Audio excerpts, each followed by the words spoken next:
नमस्कार। कृषि जगत कार्यक्रम में आप सभी दर्शकों का स्वागत है। आज हमारे प्रदेश का किसान एवं बागवान कृषि एवं बागवानी दोनों ही क्षेत्रों में अग्रणीय एवं सराहनीय कार्य कर रहा है, परंतु उनको इस आयाम तक पहुंचाने के पीछे हमारे विशेषज्ञों, वैज्ञानिकों का बहुत बड़ा हाथ रहता है। उनके द्वारा किया गया शोध कार्य, उनके द्वारा दी गई जानकारी और हमारे विशेषज्ञों और वैज्ञानिकों की प्रबल इच्छा, ये एक बहुत बड़ा घटक रहता है। इसलिए कहा गया है कि जिरंती जिरतः केशा दंता जिरंती जिरते जिरते चक्षु श्रोत्रश्च केवलम तृष्णा तृणायते, अर्थात इच्छा शक्ति का प्रबल होना बहुत ही आवश्यक है। वह कभी वृद्ध नहीं होनी चाहिए। लेकिन किसान बागवान भाइयों, मेरा आपसे करबद्ध निवेदन है कि जो जानकारी हमारे विशेषज्ञों के माध्यम से, वैज्ञानिकों के माध्यम से, कंसर्न यूनिवर्सिटीज़ के डॉक्टर्स के माध्यम से आपको दी जाती है, उसका आप अवश्य प्रयोग भी करें और लाभ भी उठाएं, क्योंकि साथ में यह भी कहा गया है कि यस्य नास्ति स्वयं प्रज्ञा तत्र शास्त्रम किम करोति। यदि हम शास्त्रार्थ भले ही हो जाएं और विवेक का प्रयोग ना करें तो उस जानकारी का लाभ अधूरा रह जाता है। तो आज हम बहुत ही, जिसे कहते हैं, एक महत्वपूर्ण विषय पर आपको जानकारी अपने विशेषज्ञ के माध्यम से दिलाना चाहेंगे। हम आपको आज के हमारे जो मेहमान हैं उनसे रूबरू करा देते हैं। हमारे कार्यक्रम में आज विशेष रूप से आमंत्रित हैं डॉक्टर पंकज कुमार शर्मा जी। डॉक्टर पंकज कुमार, आपका कार्यक्रम में बहुत बहुत स्वागत है। धन्यवाद जी, नमस्कार जी। किसान बागवान भाइयों, डॉक्टर पंकज कुमार शर्मा जी सहायक प्राध्यापक के पद पर कार्यरत है डॉक्टर यशवंत सिंह परमार औद्यानिकी एवं बागवानी विश्वविद्यालय के जैव प्रौद्योगिकी विभाग में। और आज का जो हमारा महत्वपूर्ण विषय, जो मैंने शब्द प्रयोग किया है, उसको आप बड़े ध्यान से सुनिए। सुगंधित एवं औषधीय पौधों को जैव प्रौद्योगिकी के माध्यम से किस प्रकार संरक्षित किया जा सकता है, इस विषय पर आज हम चर्चा करने जा रहे हैं। डॉक्टर साहब, आपका पुनः एक बार कार्यक्रम में बहुत बहुत स्वागत है। सबसे पहले मैं आपसे जानना चाहूँगा, क्योंकि आज का विषय थोड़ा सा मूल विषय से हट करके है। हम अक्सर सब्जियों पे बात करते हैं, हम अक्सर और फल पौधों पर बात करते हैं, लेकिन आज हम बात करने जा रहे हैं औषधीय पौधों एवं सुगंधित पौधों के बारे में। तो डॉक्टर साहब, सबसे पहले बताइए कि इनसे क्या तात्पर्य है। धन्यवाद जोशी जी। सबसे पहले तो मैं आज जितने भी श्रोतागण हैं जो इस कार्यक्रम को देख रहे हैं, उनको मेरी तरफ से, जितने भी किसान बागवान भाई हैं, भाई बहनें हैं, उनको मेरा सादर प्रणाम। जैसे कि आपने बोला कि सबसे पहले हमारा औषधीय और सुगंधित पौधों से क्या अभिप्राय है, तो औषधीय पौधे वो पौधे जिनका कोई भी भाग, चाहे जड़, तना, फल, फूल, जिसमें जरूरी यौगिक जिसे हम साइंटिफिक टर्म में बायो एक्टिव कंस्टिट्यूएंट बोलते हैं, जिनका प्रयोग हर्बल उद्योगों में दवाओं बनाने के लिए किया जाता है, उन पौधों को हम बोलते हैं औषधीय पौधे जी। और दूसरे सुगंधित पौधे वो पौधे हैं जिनसे सुगंधित तेल निकलता है। उनको परफ्यूम इंडस्ट्रीज और कॉस्मेटिक इंडस्ट्रीज में सुगंधित पौधों का बहुत ज़्यादा महत्वता है। जी डॉक्टर साहब, ये तो आपने बता दिया कि इनसे क्या अभिप्राय है। यदि हम सबसे पहले अपने देश की बात करें, भारतवर्ष की बात करें, तो सुगंधित एवं औषधीय पौधों की क्या विविधता है? हाँ जी, सबसे पहले जो हमारे, अगर हम भारतवर्ष की बात करें तो भारतवर्ष 15 कृषि जलवायु क्षेत्रों वाला विश्व का सबसे धनी जैव विविधता का देश है भारत देश। भारत देश में अगर अनुमानतः 17,000 से 18,000 फूल वाले पौधों में से 7,000 पौधे ऐसे हैं जिनको औषधीय पौधा माना गया है। ये जो मैं आपके सामने आंकड़े रख रहा हूँ, ये नेशनल मेडिसिनल प्लांट बोर्ड, जिसे हम राष्ट्रीय औषधीय विभाग, नेशनल मेडिसिनल प्लांट पादप विभाग के संदर्भ में उन्होंने ये आंकड़े दिए हैं। आप जानते हैं कि प्राकृतिक उत्पादों के प्रति लोगों की निरंतर रुचि बढ़ रही है, जिसके कारण जो क्या है कि अंतर्राष्ट्रीय बाजार में भी औषधीय पौधों की डिमांड जो है वो बहुत ज़्यादा बढ़ चुकी है। और अगर हम बात करें हमारी स्थानीय चिकित्सा प्रणाली, जिसको हम आयुष प्रणाली भी बोलते हैं, स्थानीय चिकित्सा प्रणाली या पारंपरिक चिकित्सा पद्धति, आयुर्वेदा, यूनानी, होम्योपैथी, सिद्धा, इसमें जो है जितनी भी इनकी डिपेंडेंसी है, निर्भरता है, वो सारी की सारी औषधीय पौधों के कच्चे माल के ऊपर डिपेंड करती है। डॉक्टर साहब, आपने ये बहुत बड़ी बात करी कि आज इसकी जो मांग बहुत बढ़ गई है, क्योंकि हम देखते हैं कि एलोपैथी में इलाज त्वरित है, ये तो आप भी मानते हैं। बिल्कुल जी। लेकिन उसके यदि हम, जिसे हम इंग्लिश में साइमल्टेनियसली वर्ड करें, या जिसे कहते हैं हम साथ साथ में आज आयुष, जिसे पहले आयुर्वेदिक कहते थे, आज आयुष का नाम दे दिया गया है, उसके अंतर्गत आज हम औषधीय पौधों की जो मांग है वो बहुत बढ़ती जा रही है। लेकिन मैं ये समझता हूं कि उसकी पैदावार उसके अनुरूप में उतनी नहीं हो पा रही है। आपने बहुत अच्छा प्रश्न किया जोशी जी। अगर हम इनके मानक को समझें कि इनमें जो अनुपात है और मांग में कितना गैप है, डिमांड सप्लाई गैप कितना है, तो हमें ये आंकड़े मिलते हैं कि 2.5 गुना डिमांड है तो हम 1 गुना ही आपूर्ति कर पा रहे हैं। तो 1.5 गुना का गैप अभी भी जो है वो औषधि और सुगंधित पौधों में है।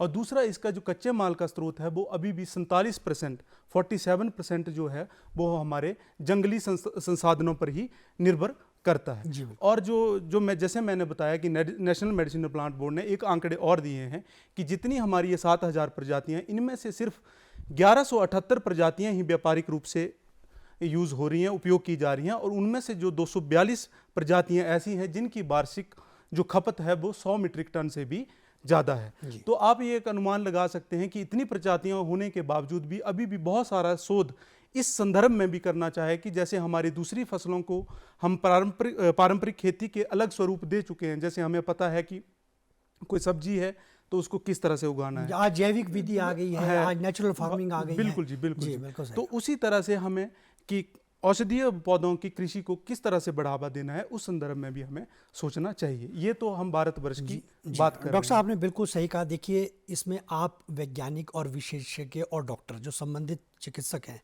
वो तो इस शोध कार्य में लगे ही हैं, लेकिन साथ साथ जो हमारा किसान बागवान भाई इस क्षेत्र में बढ़ना चाहता है उसको भी इसमें प्रयासरत होने की बहुत ही आवश्यक है। बिल्कुल डॉक्टर साहब, ये तो बात करिए आपने भारतवर्ष की विविधता की बात। यदि हम प्रदेश के संदर्भ में बात करें, उस पर आप क्या कहना चाहेंगे? जी, हिमाचल प्रदेश जो है वो 4 जलवायु क्षेत्रों में, जिसमें हम शिवालिक की रेंज, शिवालिक तलहटी से लेके लाहौल, किन्नौर, लाहौल पांगी जैसे बर्फीले क्षेत्रों तक हमारे यहाँ औषधीय और सुगंधित पौधों की भिन्न भिन्न तरह की प्रजातियां हैं। स्टेट मेडिसिनल प्लांट बोर्ड क्या बोलता है कि 640 प्रजातियां जो है हमारे यहाँ पे औषधीय पौधों की पाई जाती हैं। और इनमें से भी उन्होंने एक वर्णन, बहुत ही अच्छी एक सूची जो है अपने स्टेट मेडिसिनल प्लांट बोर्ड ने दी है, जो किसान बागबान भाई बहन वहाँ से निकाल सकते हैं। उसमें क्या है कि जैसे हमने 4 जलवायु क्षेत्र वाला अपने हिमाचल की बात की, तो उन्होंने 700 मीटर की जलवायु क्षेत्र तक किस तरह के औषधीय और सुगंधित पौधे होंगे, 700 से 1800 मीटर तक किस तरह के पौधे होंगे, 1800 से 2500 मीटर तक किस तरह के पौधे होंगे, और जैसा हमारा लाहौल स्पीति, किन्नौर, जो मैंने ड्राई टेम्परेट जोन जिसको बोलते हैं हम, ऐसे शुष्क क्षेत्र और जहाँ बर्फ साल भर बर्फ रहती है, वहाँ पे जो हमारी जैव विविधता जो औषधीय पौधों की पाई जाती है वो बहुत ही उन औषधीय पौधों की है जिनकी उपयोगिता बहुत ज़्यादा है। जी, तो डॉक्टर साहब के कहने का मतलब है कि यदि हम प्रदेश की भौगोलिक परिस्थितियों को देखें, उन परिस्थितियों में भी इन पौधों को पाया जा सकता है, उन पर कार्य किया जा सकता है, उसकी पैदावार को बढ़ाया जा सकता है। आपने बहुत अच्छी बात की जोशी जी। मैं तो ये बताना चाहता हूँ कि जो हमारी स्थानीय चिकित्सा प्रणाली आयुर्वेदों में ये पेड़ पौधे बहुत ही कई हजारों वर्षों से उपयोग हो रहे हैं, और साथ ही साथ ये इनकी उपयोगिता के साथ साथ हमारे किसान बागवान जो है इनको अपनी आय का स्रोत है। पर हो क्या रहा है कि उनके आय के स्रोत होने के कारण और हर्बल उद्योगों में, जैसे मैंने आपसे बात की कि अभी भी 47% डिपेंडेंसी जो है वो हमारे जंगलों पे ही है, तो लोग वहाँ से अत्यधिक दोहन कर रहे हैं, और जलवायु परिवर्तन और अत्यधिक दोहन, इलीगल कलेक्शन जो हमारे वाइल्ड से उनके नेचुरल हैबिटेट से उनको निकाल रहे हैं, तो उसके कारण क्या हो रहा है कि बहुत सारे अभी जो प्रजातियां हैं, ये भी एक आंकड़ा है कि 25% ऐसे जो बहुत सारी दवाइयों में उपयोग होने वाले औषधीय पौधे हैं वो आज विलुप्त होने की कगार पे और डॉक्टर साहब जो कि एक बहुत बड़ा प्रश्न चिन्ह हमारे ऊपर है। हम आज की अपनी जो है ज़रूरतों को देख रहे हैं, लेकिन जो आगामी भविष्य है, चाहे वो हमारे बच्चों का भविष्य है, वो अंधकार में हम डाल रहे हैं। तो कहने का मतलब, तभी मैंने कार्यक्रम के आरंभ में कहा कि यस्य नास्ति स्वयं प्रज्ञा तत्र शास्त्रम किम करोति। हम शास्त्रार्थ भले ही हो जाएं, लेकिन विवेक का प्रयोग नहीं करेंगे तो शास्त्रार्थ होने का कोई भी मतलब नहीं रह जाता है। हाँ जी, जैसे अभी आपने बताया, तो इस संदर्भ में फिर हमारे जैव प्रौद्योगिकी की जो है एक बहुत ही महत्वपूर्ण भूमिका रहती है कि उससे हम इस पौधों का संरक्षण क्यों करें और कैसे करें। और ये हमारे आज के कार्यक्रम का मूल विषय भी है। डॉक्टर साहब, मैं इसी पर आना चाहूँगा कि जैव प्रौद्योगिकी, बायोटेक्नोलॉजी से क्या अभिप्राय है? जी, जैव प्रौद्योगिकी अगर हम इसको समझें तो जैव प्रौद्योगिकी उन तकनीकों और उपकरणों का समूह है जिसमें जीव या जैविक प्रणाली के कोई भी घटकों का उपयोग करते हैं। घटक को अगर हम साइंटिफिक टर्म में समझें तो कंपोनेंट्स, जैसे कि कोई सूक्ष्म जीव या कोई जीव जंतु या पेड़ पौधों में सुधार विकास करवाना, इन तकनीकों के माध्यम से उसको जैव प्रौद्योगिकी कहते हैं। अगर सूक्ष्म जीव के हम विकास या सुधार करते हैं तो उसमें हम microbial biotechnology term scientific term हम यूज़ करते हैं। अगर जीव जंतु की बात करें तो एनिमल बायोटेक्नोलॉजी, पेड़ पौधों से बात करें तो प्लांट बायोटेक्नोलॉजी, और कृषि के क्षेत्र में बात करें तो एग्रीकल्चर तो बायोटेक्नोलॉजी। डॉक्टर साहब, ये एक तरह का वर्गीकरण भी है बायोटेक्नोलॉजी। बायोटेक्नोलॉजी, मैं आपको एक बायोटेक्नोलॉजी के बारे में अगर किसान को बहुत ही आम भाषा में समझाऊं कि जैसे हम दूध से दही बनाते हैं जी घरों में, दूध एक अलग प्रोडक्ट है, दही एक अलग प्रोडक्ट है। पर अब जो मैं जीव और उनके घटकों की बात करता हूँ, कंपोनेंट, तो हम गांव में, जैसे हम भी गांव से संबंध रखते हैं, तो गांव में बोलते हैं कि इसमें जगैन या जाग डाल लो। बिल्कुल सही कहा। तो वो जगैन या जाग क्या है? वो बैक्टीरिया है जो उस दूध को दही में कन्वर्ट कर रहा है। तो उसके विज्ञान को समझना जो है, ये उसको ओल्ड बायोटेक्नोलॉजी बोला जाता है। वैसे ही हम घरों में व्हीट फ्लोर, आटे से बबरू बनाते, फर्मेंटेड फूड बनाते हैं, उसमें ईस्ट बोलते हैं कि ईस्ट डालो। ईस्ट भी क्या है? वो जीव और जीव घटक हैं जिनसे, और वैसे आजकल फसल सुधार की बात करें तो हम बोलते हैं कि डीएनए स्टडी कर लो, जीन स्टडी कर लो। पर किसान बागवान भाईवान उसको कैसे समझे कि डीएनए जीन है क्या और इनका क्या महत्व रहता है? तो उसको मैं थोड़ा संक्षेप में आपको समझाऊं कि जैसे एक किताब है, किताब में बहुत अलग अलग पृष्ठ हैं और हर एक पृष्ठ में आपको एक महत्वपूर्ण ज्ञान मिलता है। बिल्कुल सही कहा। तो वैसे ही क्या होता है कि जैसे कोई भी पौधा है, उसमें अगर रोग प्रतिरोधक क्षमता है, अच्छी पैदावार देने की गुणवत्ता है, तो वो उस पौधे में जो डीएनए है वो उस किताब की तरह है, और जो पृष्ठ हैं वो जीन हैं जो उसकी रोग प्रतिरोधक के लिए जिम्मेदारी लेते हैं या उसके अच्छी पैदावार के लिए लेते हैं, तो उनको जीन्स बोलते हैं। तो इन सभी के विज्ञान को जो है हम जैव प्रौद्योगिकी में समझते हैं, और इसी में ही एक तकनीक आती है जिसको आज के विषय में हम बहुत अच्छे से संक्षिप्त में भी और मैं डिटेल में भी समझाऊंगा आपको और हमारे किसान बागवान भाई बहनों को, जिसको हम बोलते हैं उत्तक संवर्धन, पादप टिश्यू कल्चर, प्लांट टिश्यू, बिल्कुल जी, प्लांट टिश्यू कल्चर, और इसको तंतु विधि भी बोला जाता है। तो पादप उत्तक संवर्धन से हम पौध का प्रसारण भी करते हैं और पौध प्रजनन भी करते हैं। डॉक्टर साहब, जैसा कि आपने ये संवर्धन की बात करी, पादप टिश्यू कल्चर की बात करी, तो मैं जानना चाहूँगा कि इस पर आप हमारे किसान बागवान भाइयों को विस्तार में बताएं। जी, तो जैसे कि प्लांट टिश्यू कल्चर या उत्तक संवर्धन, तो सबसे पहले ये समझना जरूरी है जी, उत्तक क्या है? पौधे का कोई भी भाग, पौधे का कोई भी हिस्सा अगर हम उसको लें तो उसको उत्तक बोलते हैं, चाहे वो जड़ है, तना है, कोई भी फूल है, पत्ती है, उसको हम अगर जरूरी पोषक तत्व नियंत्रित अनुकूलित वातावरण में प्रयोगशाला में दें तो उस भाग की क्षमता है कि वो पूरे के पूरा पौधा बना लेगा। तो इस विधि को, इस तकनीक को बोलते हैं प्लांट टिश्यू कल्चर। और जो प्रयोगशाला में जो हम पौधा बनाते हैं, जिस भाग से लेते हैं, इसको एक बोला जाता है कि एक जैसे टूटी पोटेंसी एक साइंटिफिक टर्म है, पर ये है क्या कि कोई भी कोशिका जिससे कि पूरा पेड़ का पूरा का पूरा पौधा बनाने का प्रारूप है, उसमें वो पूरा का पूरा पौधे का आकार ले सकता है, बशर्ते उसको सारे के पोषक तत्व और उसको वो परिवेश मिले। तो इसको उस कोशिका की पूर्ण शक्ति, टूटी पोटेंसी को अगर हिंदी में समझे तो कोशिका की पूर्ण शक्ति भी कहा जाता है। पर जो पौध वृद्धि माध्यम, जिसको हम प्लांट ग्रोथ मीडियम, जिसमें हमने वो पौधे का भाग लगाना है और जहां पे वो पौधा बनेगा, उसको समझना बहुत जरूरी है। तो दो ऐसे वैज्ञानिक हुए जी, जो आविष्कारक भी हुए आज विश्व भर में, जो जिसमें हमें पौध वृद्धि माध्यम जिसको बोला जाता है, उसको एमएस मीडियम बोला जाता है। अब ये एम और एस, ये उन दो आविष्कारकों के नाम है, जिसमें मुराशिगे एंड स्कूग। इन्होंने क्या किया, जैसे हम मिट्टी में पौधा लगाते हैं तो मिट्टी में वो सारे जरूरी तत्व, पोषक तत्व हैं जिससे कि पौधा विकसित होता है। तो वैसे ही उन्होंने क्या किया, एक सारणी दी। जैसे हम मिट्टी की कभी भी जांच करवाते हैं, आपने भी बहुत बार सुना होगा जोशी जी की मृदा परीक्षण कराएं, मृदा की जांच कराएं, तो उसमें क्या निकलता है कि कितना कार्बन होना चाहिए, कितना नाइट्रोजन होना चाहिए, कितना फास्फोरस होना चाहिए, कितना सल्फर होना चाहिए, पोटाशियम कितना होना चाहिए। तो ऐसे ही उन आविष्कारकों ने, वैज्ञानिकों ने, जैसे मैंने नाम लिया मुराशिगे एंड स्कूग, उन्होंने एक सारणी बताई कि ये अगर जरूरी तत्व अगर हम पौधे को प्रयोगशाला में देंगे तो उस पौधे की क्षमता है कि वो पूरा का पूरा पौधा बना लेगा। पर दूसरी बात ये आती है कि अगर हम वो सारणी तो ले ली, उसको पानी में डाल दिया, वो घोल बन गया। अब हम बात कर रहे हैं प्लांट टिश्यू कल्चर में कि पौधे का कोई भी भाग लेंगे, अगर हमने भाग ले लिया, मान लो उसकी जड़ ही ले ली या पत्ती ले ली, पत्ती को घोल में डालेंगे तो वो उसमें डूब जाएगी, तो वो ग्रो विकसित नहीं हो पाएगी। तो हमें ये समझना चाहिए कि जैसे मिट्टी में अगर हम बीज लगाएं या कोई कलम लगाएं तो वो उसमें टिक जाती है। तो फिर वैज्ञानिकों ने क्या खोज की कि इसमें उन्होंने एक ऐसा जेलिंग एजेंट, प्राकृतिक जेलिंग एजेंट, जो उसको ठोस बनाता है, मतलब मिट्टी की तरह जो है उस पौधे को मिट्टी में, जैसे मिट्टी में विकसित हो जाता है उसी तरह उसमें विकसित हो जाए। पर उन्होंने वो जो जेलिंग एजेंट जो समुद्री शैवाल से लिया गया, उसका इसलिए उसको सेलेक्ट किया कि जो जब पौधा उसमें विकसित होगा तो उसके साथ वो इंटरेक्ट ना करे या उसके साथ इंटरफेयर ना करे। मैं आपके समक्ष एक छोटा सा यहाँ पे उदाहरण देना चाहूंगा। जो आप इसमें देख रहे हैं ये वही एमएस मीडियम है।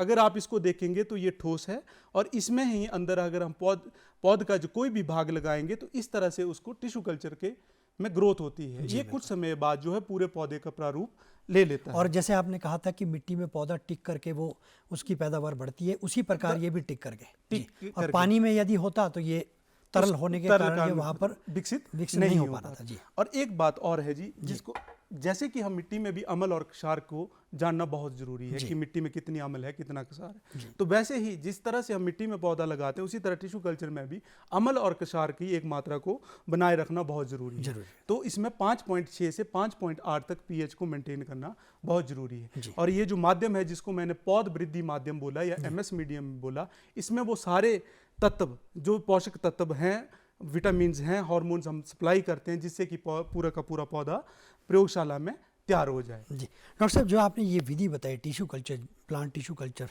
विधि, इस विधि के अंतर्गत औषधीय एवं सुगंधित पौधे को यदि संरक्षित करना है तो उससे हमारे किसान बागवान भाइयों को क्या लाभ मिलेगा?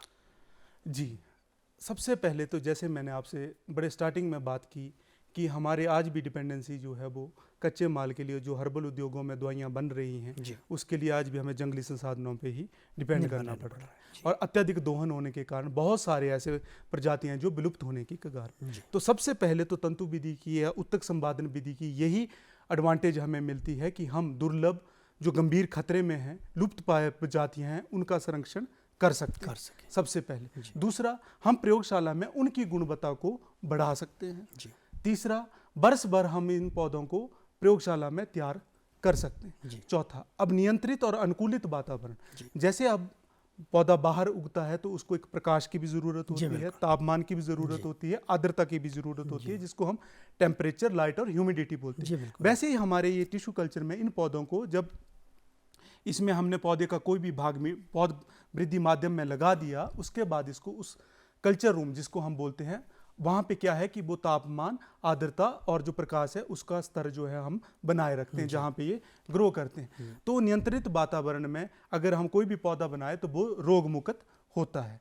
एक तो इसकी लाभ ये है। और रही बात कि हम इसको प्रयोगशाला में किस तरह से अगर हम डिटेल में समझें तो डॉक्टर साहब, आप जैसा कि डॉक्टर यशवंत सिंह परमार औद्यानिकी एवं वानिकी विश्वविद्यालय में इसी विभाग में कार्यरत है और आप इस पर शोध भी कर रहे हैं, तो हमारे अंदर भी ये जिज्ञासा है, हमारे दर्शकों के अंदर भी जिज्ञासा है, किसान बागवान भाइयों के अंदर भी, कि आप किस के ऊपर शोध कर रहे हैं और आपके कौन कौन से ऐसे शोध कार्य हैं जो आज हमारे किसान बागवान भाइयों को लाभप्रद हो सकते हैं, इस पर विस्तार पूर्वक बताएं। जी, आज मैं आपके समक्ष अपनी शोध के बारे में थोड़ा सा विस्तृत में बताऊंगा। सबसे पहले तो मैं ये बताऊंगा कि जब मैंने औषधीय पौधों पे अपना शोध का कार्य प्रारंभ किया था तो मैंने 2018 में ये काम जो है मैं प्रारंभ किया था। उस टाइम में CSIR institute of Himalayan bioresource technology जो CSR का संस्थान है पालमपुर में, वहाँ पे मैंने शोध कार्य प्रारंभ किया था।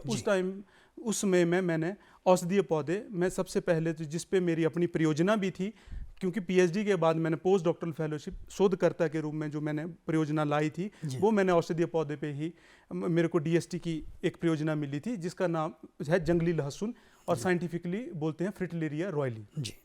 अब अगर हम इस जंगली लहसुन की बात करें तो जंगली लहसुन के जो मार्केट में डिमांड है वो बहुत ज़्यादा है और इसका प्राइस 10,000 से 15,000 पर kg इसकी डिमांड है। तो और ये जो है ये गंभीर खतरे में और लुप्त प्राय प्रजाति में आता है, तो इसका संरक्षण करना बहुत ही ज़्यादा जरूरी है।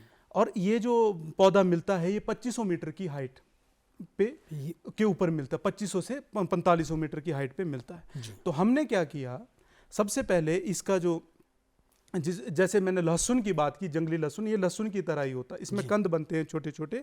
उन लहसुन के भाग को हम ब्रह्मौर, चंबा के ब्रह्मौर से लाए, लैब में लाए। लैब में सबसे पहले ये देखेंगे तो ये आज भी उसी जंगली लहसुन का शोध करते हैं। तो ये कंद को छोटे छोटे भाग में, जैसे मैंने आपको ये तंतु विधि के बारे में बताया, उत्तक संवर्धन के बारे में बताया, उन छोटे छोटे भाग को मीडियम के ऊपर, जो हमारा पौध वृद्धि माध्यम है उसके ऊपर रखा। जी। कुछ समय बाद आप देखेंगे कि इसी पौध वृद्धि माध्यम में इस तरह से ग्रोथ होना। जी डॉक्टर साहब, मैं चाहूँगा कि थोड़ा सा आप कैमरे की तरफ रखिए ताकि दर्शकों को स्पष्ट इसका जो है जानकारी प्राप्त हो सके। जी।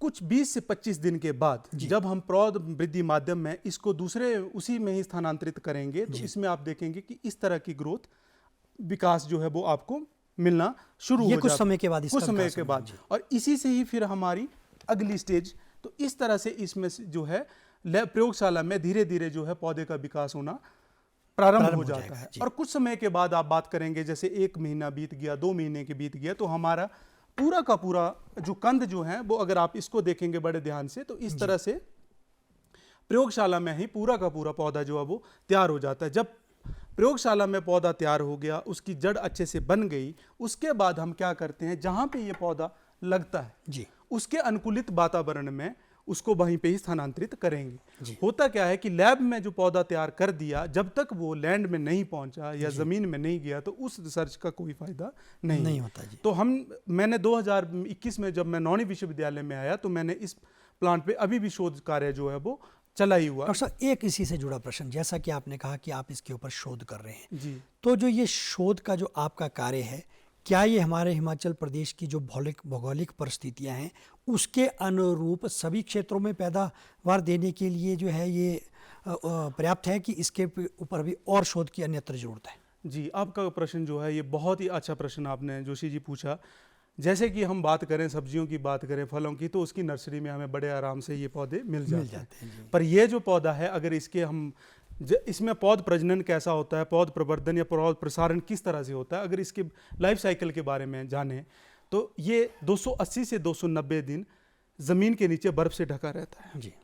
80 से 90 दिन ये उसके ऊपर आएगा, फिर धीरे धीरे इसमें 3-4 लीफ बनेंगे और उस तरह से ये प्लांट नेचर में बनता है जी। और इसका जो एक साइकिल है, जो जिसका इस पूरा लाइफ साइकिल 4 से 6 वर्ष लेता है जी। और एक कंद से 2 से 3 कंद ही बनते हैं उस समय।